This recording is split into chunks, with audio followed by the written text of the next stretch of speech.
Indigenous People of Biafra, or IPOB, Nnamdi Kanu, has reached its sensational conclusion. He's been convicted of egregious terrorism-related offences and sentenced to life in prison. The judge, James Omotosha, declared that the prosecution had successfully established Kanu's culpability in perpetuating a campaign of violence and intimidation. He said that Mr. Kanu's incendiary broadcasts and diktats to IPOB foot soldiers had ignited a maelstrom of deadly attacks on security personnel and innocent civilians alike. Mr. Kanu's team has vowed to appeal, claiming that justice has been sacrificed on the altar of politics. So the stage appears set for yet more protracted legal battles, even as today's judgment and sentence have sparked intense debate and reactions across Nigeria. Well, to shed more light on this development and its implications, I'm joined now for reaction, analysis, and insights by the lawyer who represented Mr. Kanu through most of the trial, Barrister Aloy Ejimako, and by Honorable Benedict Etanabene, who represents a constituency of Delta State in the National Assembly. And from our off-site studio, I'm also joined by the current affairs analyst and professor of communications at Bayes University, Professor Abiodun Adeniyi. Gentlemen, thank you very much indeed. Let me start with you, Barrister Ejimako. I mean, it's taken 10 years after he was first arrested to get to today's verdict and sentence. What questions does that raise for you as a lawyer? Well, the verdict, both the verdict and the sentence came as a huge surprise to me. First of all, this is a classic case of someone being convicted solely on words he had uttered from elsewhere, not even from Nigerian soil. For instance, the judge reeled out what was purported to be broadcast made by Nnamdi Kanu from his location in the UK during the NSAS protest. And the judge relied or pivoted on that as one of the bases upon which he granted the conviction. But guess what? A lot of people died during the NSAS. A lot of them were innocent citizens. Notably, a lot were not massacred at Lekki Toll Gate. And the NSAS report from Lagos State, mainly, and from Abia State, never indicted Mazi Nnamdi Kanu or any member of IPOB or anything IPOB. But you see, the judge just went too far in extrapolating that NSAS incident and blaming it solely on Mazi Nnamdi Kanu and not on any overt act, any physical act that he committed on the soil of Nigeria, but solely on speeches or broadcasts he made or utterances he might have made from his location in the UK. So that one is number one. Number two is that the judge also made references to utterances Mazi Nnamdi Kanu made in the United States as far back as 2014, before the World Igbo Congress event. That was 10 years ago. And then, just a statement that one could say was mere puffery. We need guns, we need this and all that. And then suddenly, all of a sudden, 9 years later, you said you now grounded a conviction on the claim that that statement led to the death of someone in Nigeria. You see, they have thousands of IPOB or so-called IPOB, alleged IPOB members in detention, and none came forward. They never extracted any confession, which was tendered in court, linking Nnamdi Kanu's utterances of speeches or broadcasts to any actual violence or crime or act of terrorism in Nigeria. None whatsoever. Okay. Well, I will come back to you in a minute, but thank you for setting out that stall. Let me come to you, Honorable Etanabene. I hope I'm getting your name right. Based on what you're hearing from a lawyer, Ejimako, the barrister, as well as what I presume you saw in court today, are you feeling distinctly queasy about this verdict? Well, thank you for having me. Ordinarily, I'm not too surprised, based on the events, of how this case started, you know. And by the way, I'm a lawyer also, you know, so I'm glad to hear. I kind of understand how, you know, it has come to this point. However, for me, you know, criminality against the state, I try to separate it into different forms. You know, you have economic criminality against the state. You know, we're talking about corruption and all those other things. Social criminality, you know, we'll be talking about murder, kidnapping, arson, and so on and so forth like that. Then we also have political criminality. You know, this area is very wide. It's very wide, depending on how you see it. You know, the actions of certain group of persons, you know, tend to undermine, you know, codified laws of the state. You know, it's what they call all this subversion and all those things, you know, like that. But you see, it is not generally acceptable by all the parties concerned. You know, if a group of persons feel for reasons best to their interests, says this is how they feel, you know, if you tell them at that point that they are committing crime against the state, they will not accept it. You know, they will rather want you to take out what is making them, you know, react, you know, in that form, for you or for everybody to say, yes, a crime has been committed.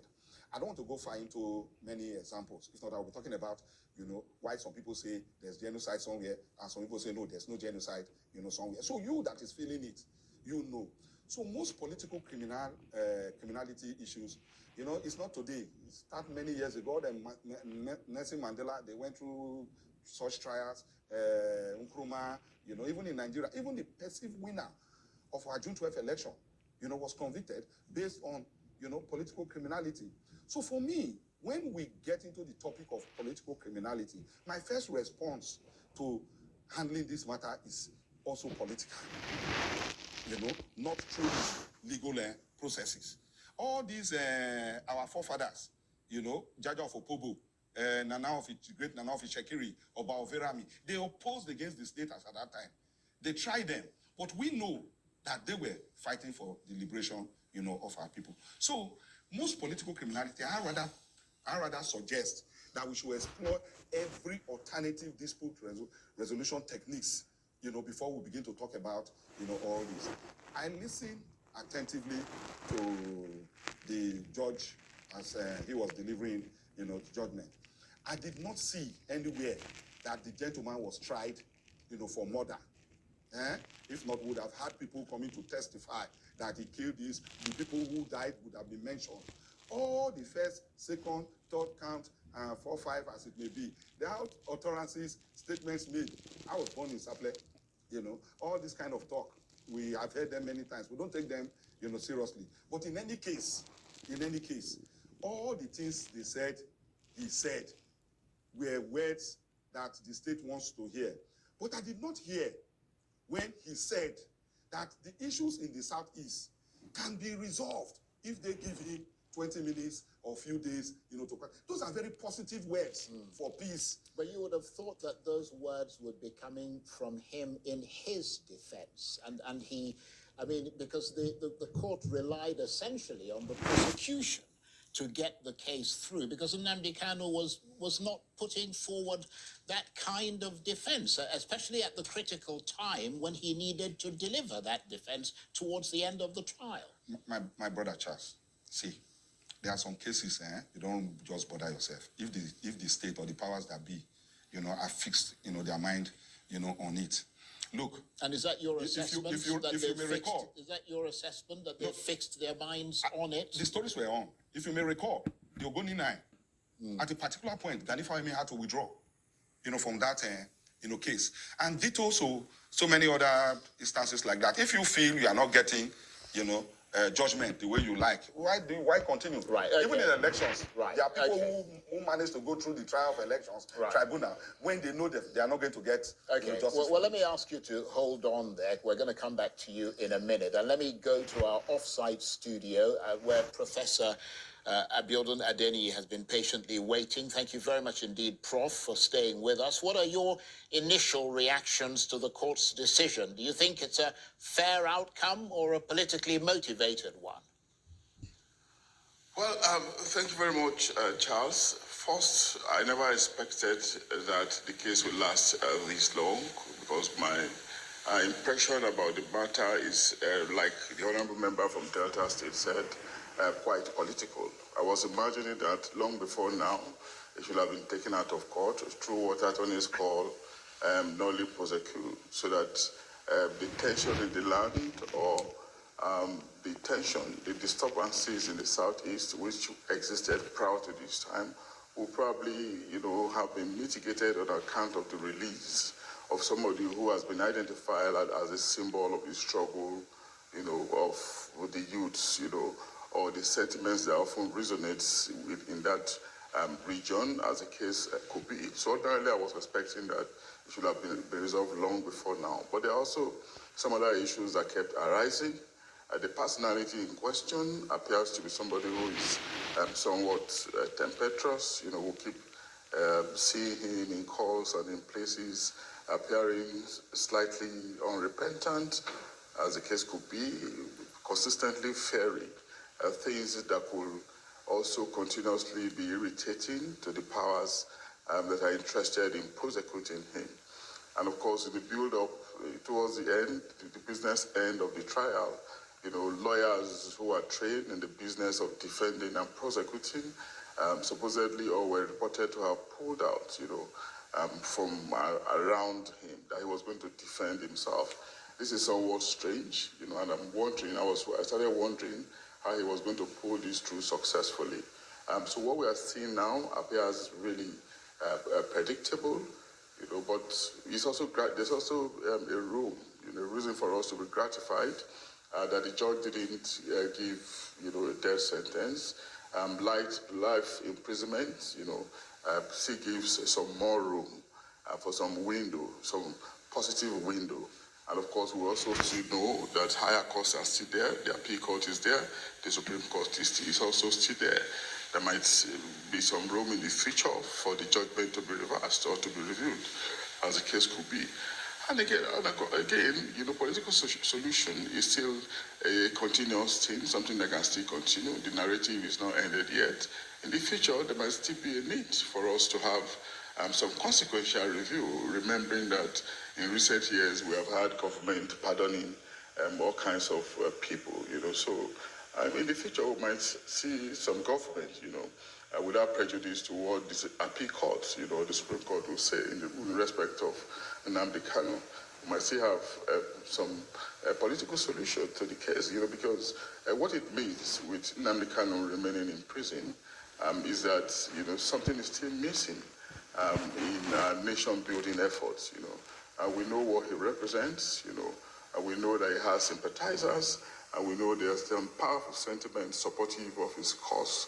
And if with that cause, that sentiment is locked in prison, it still means that there's something that we haven't dealt with.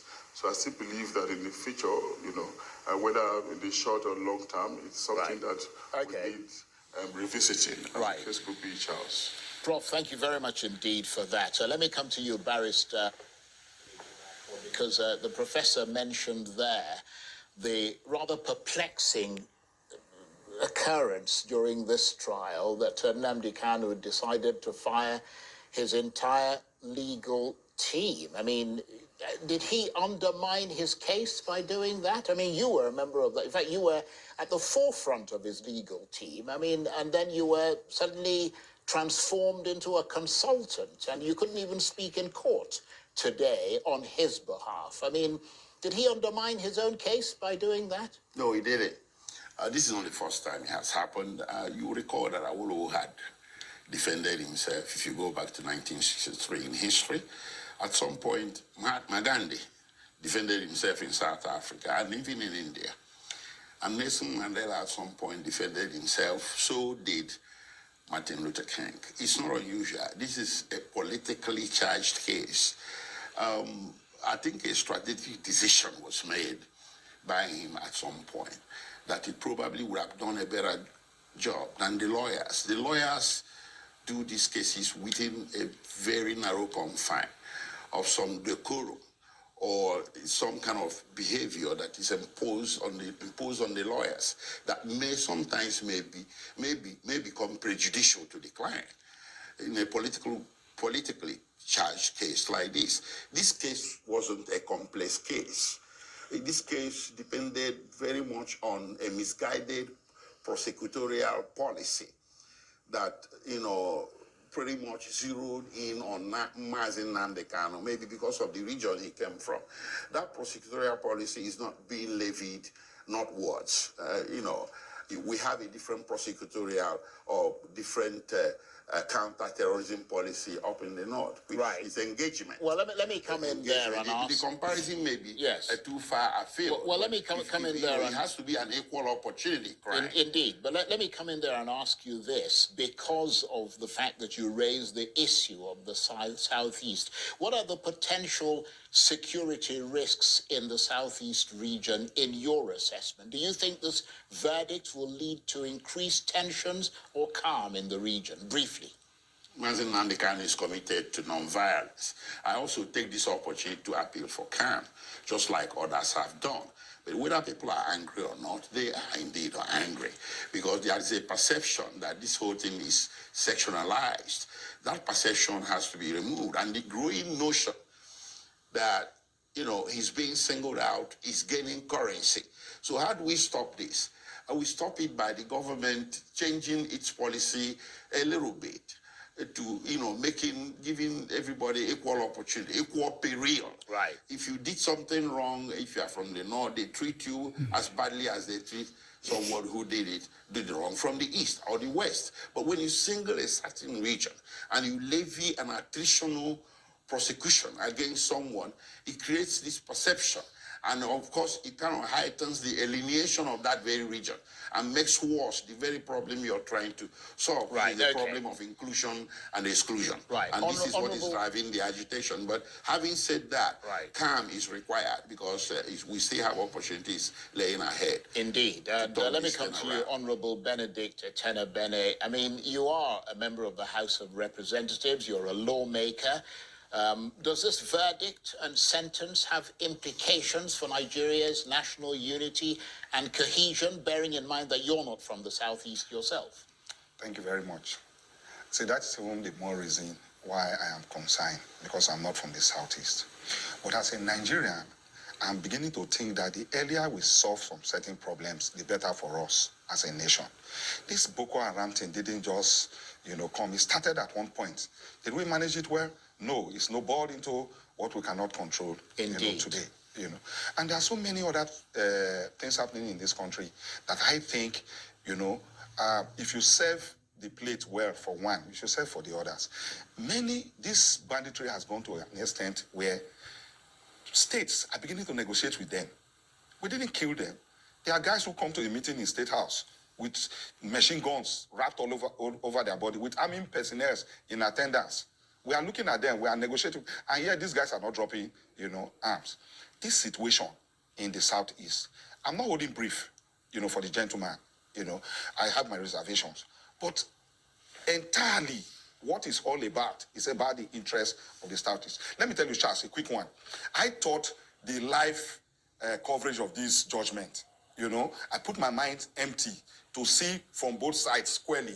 I thought it was going to serve a good purpose for Nigeria, but at the end of the day, I'm beginning to think, no, there are new issues that came out. One, you say the man said that my people should defend themselves against marauders, bandits from Futajelon, Mali, and certain naming other countries, Is that not the right thing to even do in Nigeria today? To tell your people if government cannot defend you, you should be able to tell your people. The only side that concerns Nigeria is that it mentioned Nigeria. But indeed, I will be happy if I see a brave man from my place saying that people from another country coming to invade Nigeria, killing our soldiers, killing our citizens, kidnapping, innocent girls, and we are looking at them, we are not doing anything about it. So let us not create a situation. I see most of his statement, the way he delivers it might not be okay by me, but I see his statement more of a very strong interest against, protecting the rights of his people. It happened in Niger Delta. The militants. And at the end of the day, a compromise was reached. Today, Nigeria is better off with that compromise. Because they are even helping to protect our oil facilities, and we are earning more money, from it. If we had gone in that same crisis mood, no. I take something away from this man, this young man. He said, yes, there are crises everywhere, not only in the Southeast. But let me go. Give me the opportunity. Let me go in 20 days or in 20 minutes, whatever. A desire to bring peace. I think we should not throw away, that option. Indeed. Thank you, Honourable Tenabene. And let me come to you, Professor Adeniyi. Is there a risk that this verdict could galvanize support for the separatist movement, or will it weaken it, in your assessment? I think it's just once more highlight the fact that legal justice may not be sufficient for nation building in a situation where social justice would rather suffice. Now, issues around us are far transcending Nnamdi Kanu. We are seeing terrorism being on the rise. We know what is happening in the last couple of days in this country, and it's becoming increasingly disturbing. Even as we speak, there's a session going on Nigeria in the U.S. Congress. We are on the global spotlight on account of our inability to manage our territory, unfortunately. And this, we do not know how to pan out, considering how Trump has remained unapologetic on his threat to attack this country. And we know what this means. All this simply says, what it simply means is that maybe in the past, we have been lethargic on how we have been handling our internal affairs, So the issues we have to deal with now goes beyond Nnamdi Kanu. Includes, people, unrepentant terrorists once more, who are operating in the northern flank of the country and becoming increasingly vociferous, threatening the very foundation of the Nigerian nation state. We do not know what our future is going to look like. So I want to argue that perhaps the government should not prioritize legal justice above social justice in managing what appears like political crisis, political agitations, what appears like concerns, by ethnic groups, to highlight themselves within the fragile Nigerian nation state.